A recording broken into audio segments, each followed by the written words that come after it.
Olá, amigos. Inicia-se agora o programa Transição, a visão espírita para um novo tempo. E hoje o tema, como todo ano, é feriado. Muitas vezes os feriados as pessoas nem sabem o seu significado, como ocorre com o feriado agora de Corpus Christi. Para falar sobre esse tema, estamos aqui com a presença do nosso querido Divaldo Pereira Franco. Ele que é médium, orador, escritor e divulgador da doutrina espírita pelo Brasil e pelo mundo, e que ainda é o fundador da Mansão do Caminho, na Bahia. Então nós temos aqui a gratidão por contar mais uma vez com a sua presença, Divaldo. Obrigado. E qual é o significado dessa data Corpus Christi, Divaldo? É a data evocativa do retorno de Jesus à convivência conosco, quando ele pôde confirmar a realidade de que voltaria. Voltou a partir da ressurreição e ficou uma larga temporada conosco, até o momento em que ele ascendeu ao plano espiritual de natureza transcendente. Mas logo depois ele volta no psiquismo do Espírito de Verdade que vem estimular os companheiros quando estão em Jerusalém e são tomados pelas vozes, pelas labaredas que os incendeiam no dia memorável do Pentecostes, quando eles falam idiomas que lhes são desconhecidos, confirmando o que Jesus já anuncia para a chegada do Consolador no futuro, que se materializa com o advento do Espiritismo, quando as estrelas que estavam nos céus desceram à terra e iluminaram o planeta em sombras. Então, as tradições religiosas celebram essa data através de evocações muito caras, evocações essas que fizeram as nações cristãs, particularmente católicas, algumas protestantes, a decretar um dia de grande graça, portanto um feriado, em praticamente todo o hemisfério ocidental. E você, nós sabemos por outras apresentações suas que você, quando criança, participou da religião católica. É verdade. Como eram esses eventos para você nessa época? De alta significação, porque para nós, o cristão, e particularmente o cristão católico, o Pentecostes, o Corpus Christi, tem um significado de plena união com Jesus, evocando também aquele momento pascal, muito doloroso da última ceia, que era brilhante, mas eram as despedidas. Eram aqueles instantes que iam assinalar o grande testemunho pelo qual ele iria passar a morte para que depois viesse a ressurreição.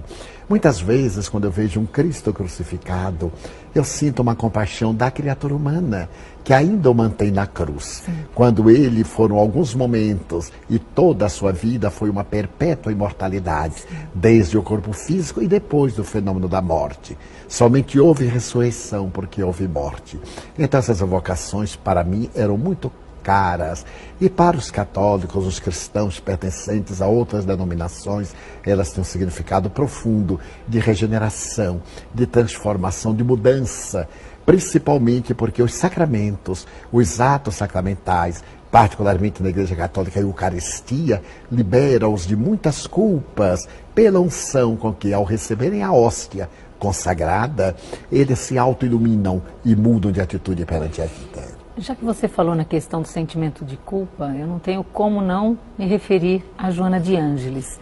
Em vários livros seus, ela fala que poderíamos fazer um grande bem para toda a humanidade se começássemos a transformar na própria palavra culpa, transformando em responsabilidade.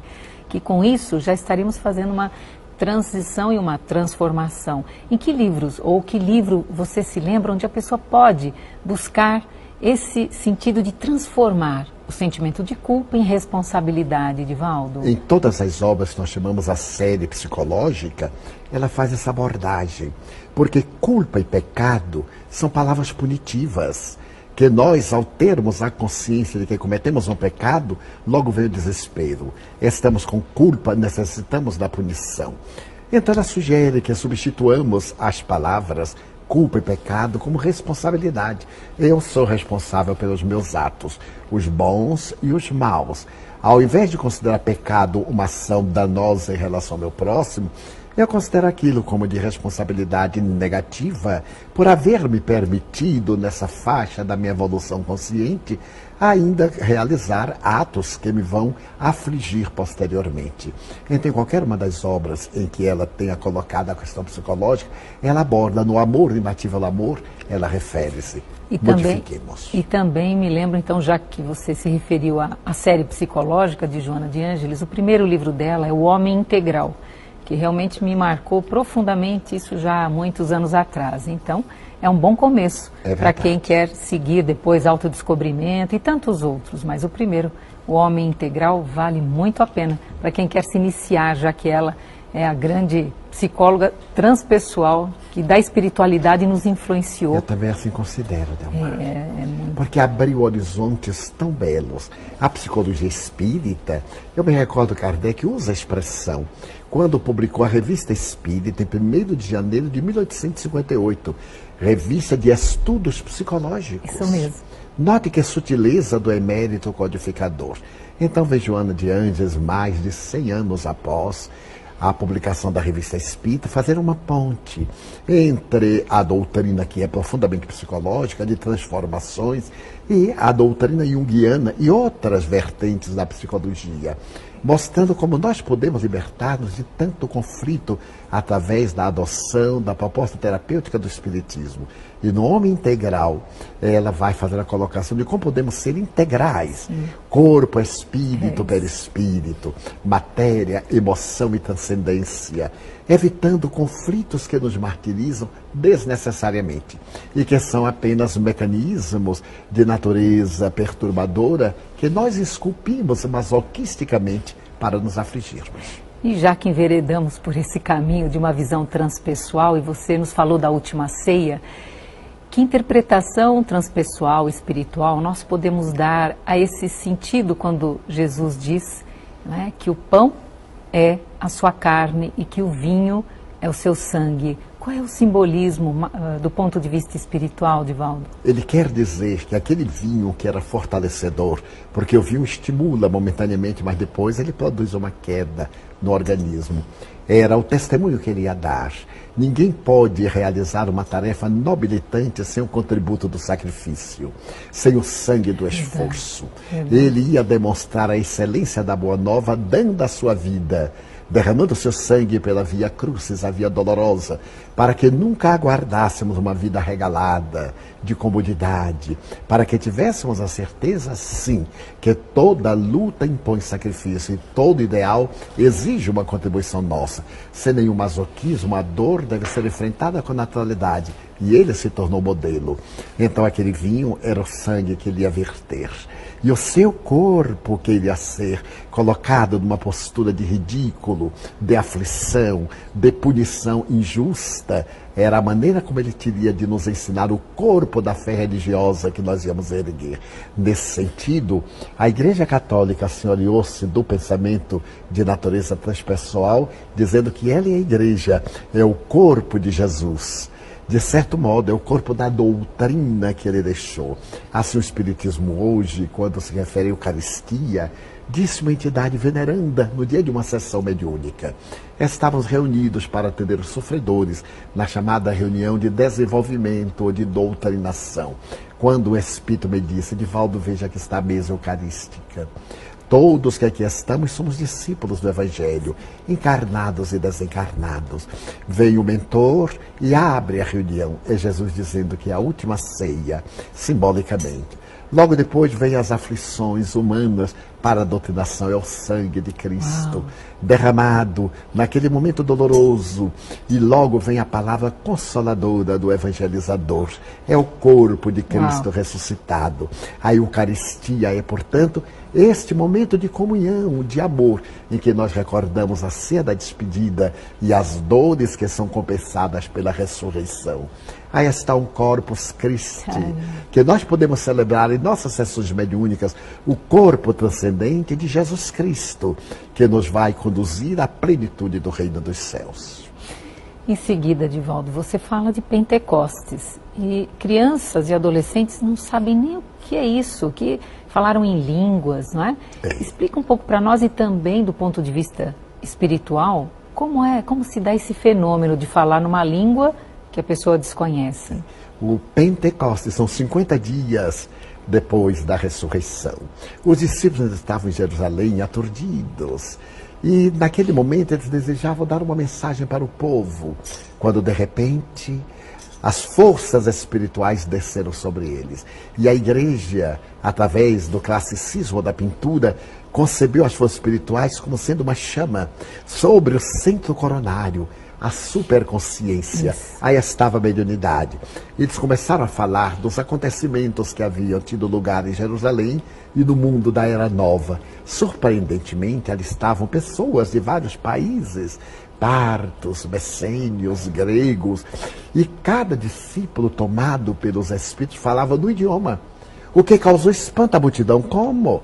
Ele está falando no meu idioma, mas é um ignorante, é um pescador ignorante. Alguém disse, não, estão de mosto, estão embriagados, era o moço da bebida. Não, eles estão falando no meu idioma. Só que você não entende. É o lindo fenômeno do dom das línguas a que se reporta o apóstolo Paulo, a glossolalia, em que o espírito comunica-se no idioma que teve na terra, mas o médium deve ter as matrizes, deve ter vivido naquele lugar para trazer no perispírito as fixações que vão facilitar a decodificação do pensamento na figura da linguagem ancestral.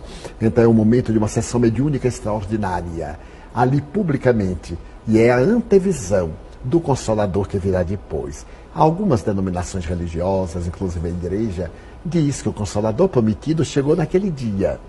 Poderia ter sido, mas não foi, por uma razão de lógica. Jesus anunciou que o mandaria quando a criatura humana estivesse preparada para poder recebê-lo.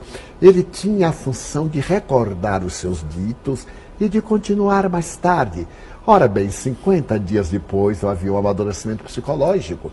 Então Allan Kardec considera, veio quando a ciência podia confirmar os seus postulados. Sim. Veio no momento em que havia condições, do ponto de vista lógico e científico, para confirmar a excelência dos seus conteúdos. Então tem mais lógica para recordar as lições que foram prejudicadas pelos interesses mesquinhos das criaturas humanas, para colocar no lugar o verbo amar, libertar o indivíduo das punições tradicionais da teologia e criar uma atmosfera ou psicosfera de fraternidade entre as criaturas humanas, inclusive derrubando as barreiras religiosas. Na hora que nós convencermos que não é a minha religião a melhor, mas aquela que me torna melhor, esta sim é que é a melhor, então já estaremos no Corpus Christi, no Pentecostes, dos mais extraordinários. Brilhante. Divaldo, com você também. Eu sei que aconteceu de você escrever em idiomas que você não estudou. Isso é verdade. A minha primeira experiência foi nos Estados Unidos. Sim. Eu estava na residência do Sr. Salim Haddad, Elam College, na Carolina do Norte. E era 18 de abril. Então, nós nos sentamos e oramos quando então veio a mensagem de Joana de Anjos em inglês. A segunda vez foi em Uberaba, em um programa intitulado A Bigorna. Até Chico Xavier assistiu e acompanhou, quando ela escreve também em inglês. Idioma que eu não manipulo de forma nenhuma, que eu não uso e não conheço. Mais tarde, na Itália, numa reunião realizada na residência de um amigo de uma sociedade espiritista em Vita Nuova, Gabriel Delane veio e escreveu, mas também outra vez ali na mesma reunião, Ernesto Bazzano escreveu em italiano. Depois Joana de Anjos escreve em alemão antigo. Uau. Em um encontro que nós fizemos em Colônia, no momento de estudo do Evangelho no Lar. Depois ela deu prefácio para uma obra de André Studer, que estava sendo escrita, só ele e a esposa sabiam. Porém, 2 momentos que eu acho culminantes foi no Congresso Mundial em Paris.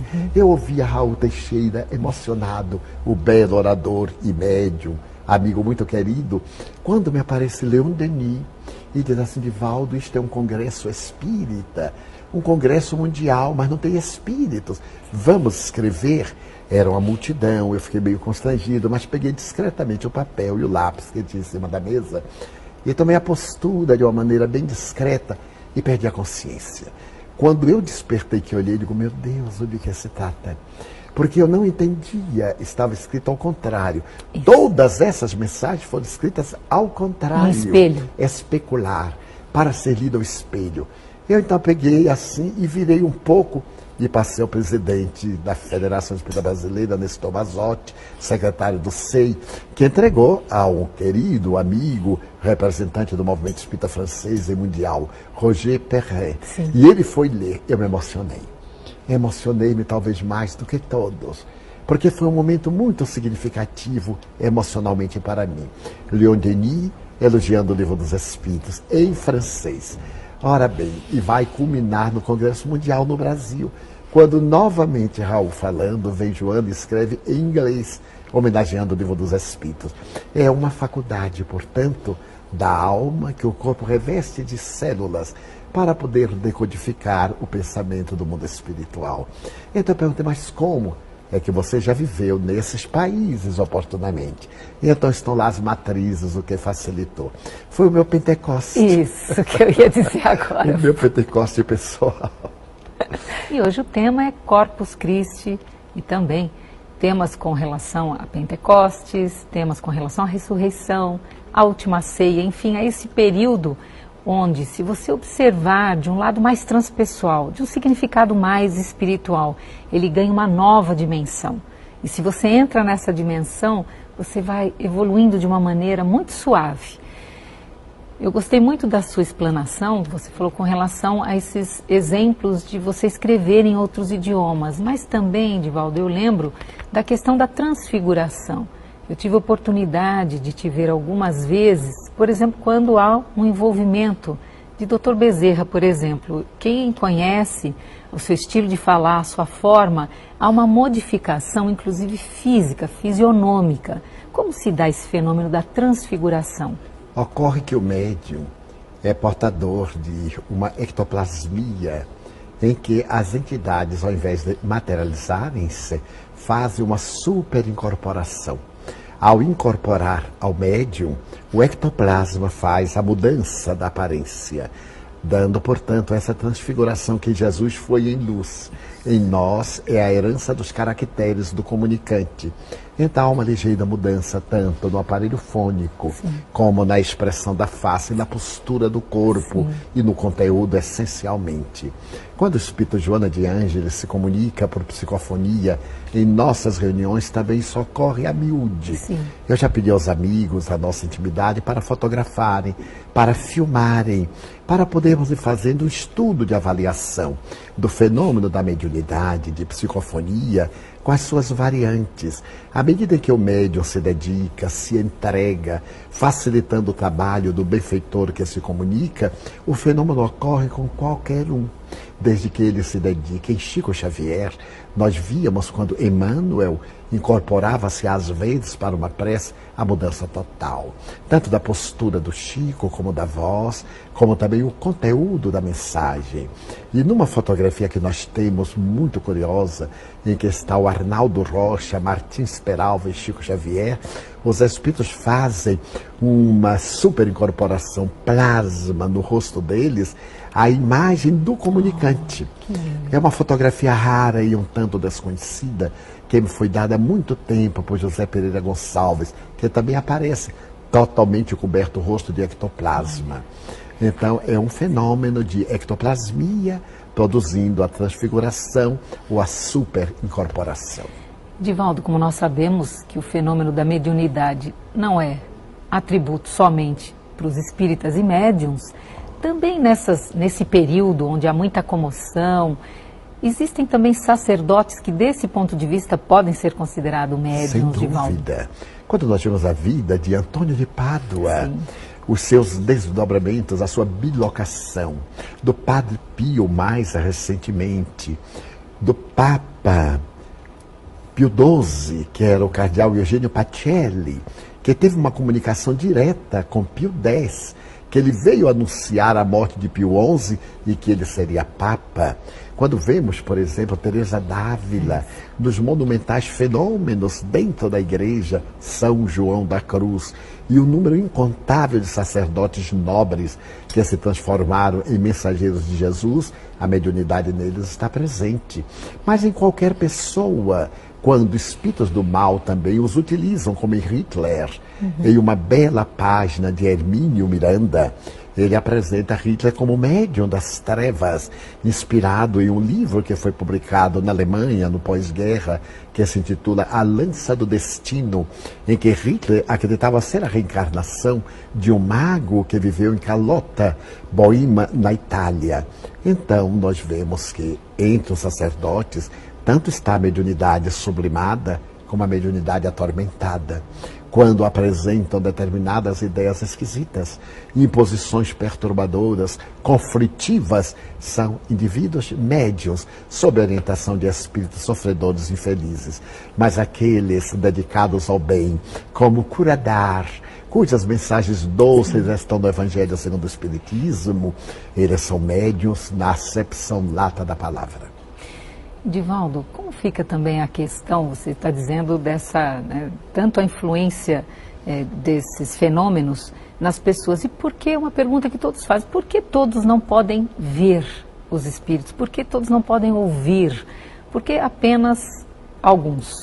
Através do exercício ou das responsabilidades que a pessoa deve assumir, a divindade permite-lhe melhor ou menor transição no fenômeno mediúnico. Daí Allan Kardec classificou os médiuns em dois grupos, os ostensivos, aqueles que têm maior facilidade de comunicar-se, e os naturais, que têm uma intuição, que têm um sonho premonitório. Eu me recordo de um fato muito curioso, que eu li há poucos dias no livro de Fernando Osvorme, A Viagem com Chico Xavier. É um grande amigo nosso e que foi beneficiado por Chico Xavier e é um emérito escritor, inclusive. Ele todo mês tem uma página na Folha Espírita, o jornal aqui dirigido pela nossa querida doutora Marlene Nobre. Ele conta de um momento em que, estando ao lado de Chico Xavier, Chico levou as mãos aos ouvidos assim: meu Deus, mas os espíritos estão falando tão alto, você não está ouvindo, Fernando? Ele disse: Chico, eu estou ouvindo a zoada do povo, dos espíritos, não. Ele pode imaginar a sensibilidade deste ser extraordinário. Eu também li que, oportunamente, ele estava conversando com os amigos, quando de repente vêm aromas, os mais variados, e alguém percebeu que o seu coração, na área cardíaca, ia saindo uma certa luminosidade. Então, quando Chico percebeu, puxou o paletó para cobrir, porque ele não desejava que se percebesse a quase angelitude em que ele se encontrava. Então, numa página que foi publicada na ocasião, eu fiquei tocado pela beleza e pela simplicidade, enquanto muitos indivíduos exibem faculdades que não têm, lutam para ter a primazia, para o aplauso. O médium autêntico, o missionário de Jesus, apaga-se. Como disse João Batista, é necessário que eu diminua para que ele cresça.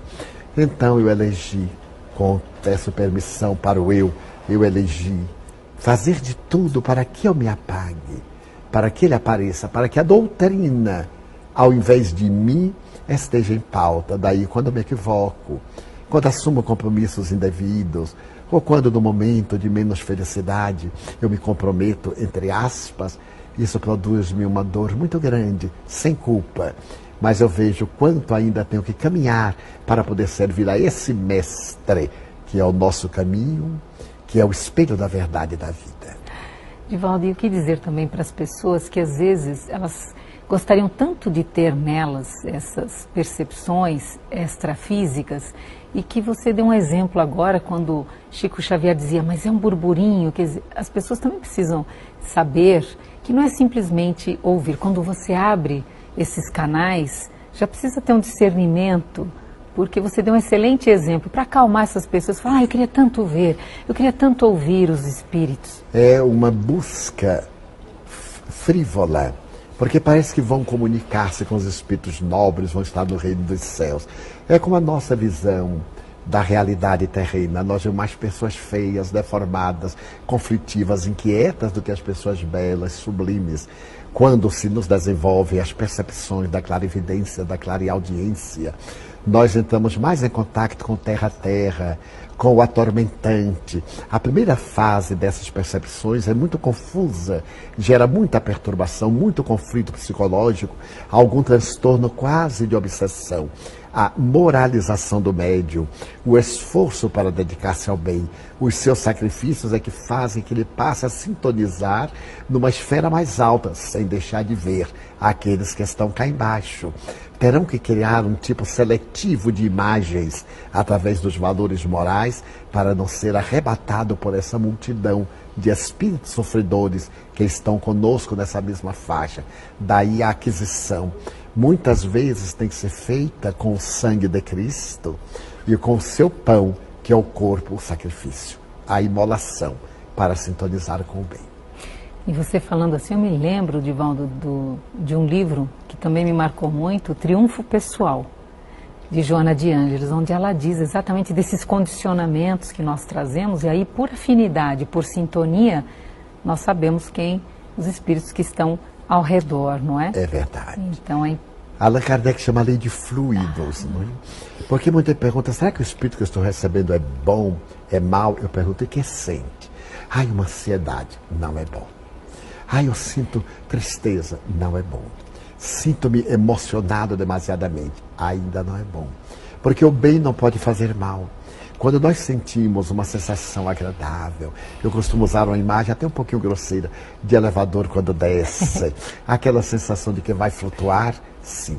Porque cada espírito tem uma vibração e produz a sua sensação.